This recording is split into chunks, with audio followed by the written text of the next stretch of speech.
நகரத்தார் முழக்கம். நேயர்கள் அனைவருக்கும் வணக்கம். நான் வசந்தா அருணாச்சலம் பேசுகிறேன்.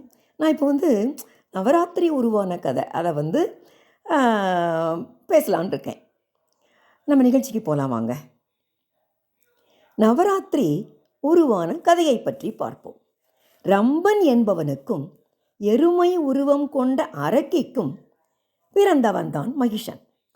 அதனால்தான் மனித உடலும் எருமை தலையுடனும் தோன்றினான்.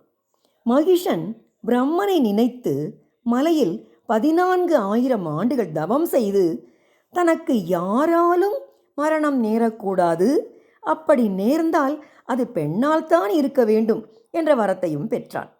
பெண்கள் பூ போல் இருப்பதனால் இரும்பை விட வலிமையான தன்னை அவர்களால் கொன்றுவிட முடியாது என நினைத்தான்.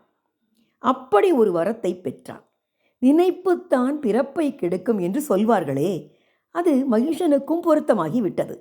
தேவலோகத்தையும் கைப்பற்ற நினைத்தான். அதனால் தேவர்கள் பயந்து மகாவிஷ்ணுவிடம் உதவி கேட்டார்கள்.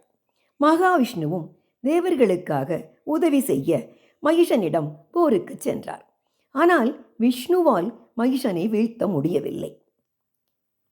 எதனால் மகிஷனை அழிக்க முடியவில்லை என்று அறிந்தபோது பெண்ணால் தான் மகிஷனை அழிக்க முடியும் என்ற வரத்தை பிரம்மனிடம் பெற்றதாக அறிந்த அவர் சிவனிடம் முறையிட, சிவன் தனது சக்தியால் சந்தியாதேவி என்ற சக்தியை உருவாக்கினார். அந்த சக்தியின் கண்கள் சிவப்பு, கருப்பு, வெண்மை என்ற நிறத்தில் இருந்தன. போருக்கு வா என்று மகிஷனை அழைத்தால் அவன் நிச்சயம் வரமாட்டான், உஷாராகி விடுவான். அதனால் மகிஷன் தன்னிடம் போர் செய்ய வரவேண்டும் என்ற எண்ணத்தில் சந்தியாதேவி மகிஷனின் பார்வையில் விழும்படி நடந்து கொண்டாள். சக்தியின் அழகில் மயங்கிய அவன் சக்தியை திருமணம் செய்ய தூதுவிட்டார். இதை கேட்ட சந்தியாதேவி தன்னை யார் போர் செய்து வீழ்த்துகிறாரோ அவரைத்தான் திருமணம் செய்து கொள்வேன் என்று மகிஷனின் தூதுவனிடம் சொல்லி அனுப்பினாள். இதனால் மகிஷன் தன் வீரர்களை தேவியிடம் போருக்கு அனுப்பினான். ஆனால் தேவியுடன் போர் செய்த வீரர்கள் உயிருடன் திரும்பவில்லை என்று அறிந்த மகிஷன் கடைசியில் அவனே தேவியிடம் யுத்தத்திற்கு வந்தான். தேவி மகிஷனுடன் பலமாக போராடி அவனுடைய எருமை தலையை தன் சக்கரத்தினால் வெட்டி வீழ்த்தினாள். மகிஷன் மாண்டான். இதை கண்ட தேவர்கள் மகிழ்ச்சி அடைந்தனர். 9 நாள் போராடி மகிஷனை கொன்று தேவலோகத்தையும் பூலோகத்தையும் காப்பாற்றியதால் மகிஷாசுர மர்தினி என்று சக்தியை போற்றினார்கள். சக்தி 9 நாள் போராடி 10வது நாள்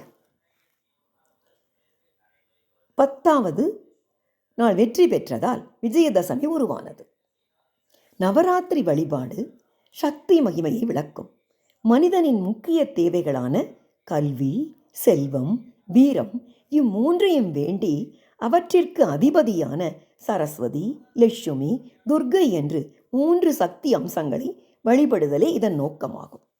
முதல் 3 நாட்களில் வீரத்தை வேண்டி பராசக்தியை வழிபடுதல் வேண்டும். அடுத்த 3 நாட்களும் செல்வத்தை வேண்டி மகாலட்சுமியை வழிபடுதல் வேண்டும்.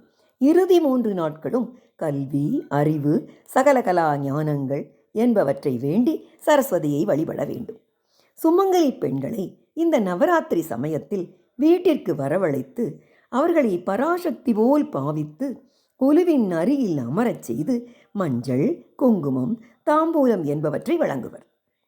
நவராத்திரி பண்டிகையை முதலில் ராமர்தான் கொண்டாடியதாக கூறப்படுகிறது. ராமபிரான் நவராத்திரி விரதம் கடைப்பிடித்து அதன் பிறகுதான் அவருக்கு சீதை இருக்கும் இடம் தெரிந்தது என கூறப்படுகிறது. நாம் அனைவரும் நவராத்திரி தினங்களில் அம்மனை வழிபட்டு சகல நன்மைகளையும் பெறுவோமாக. நன்றி, வணக்கம்.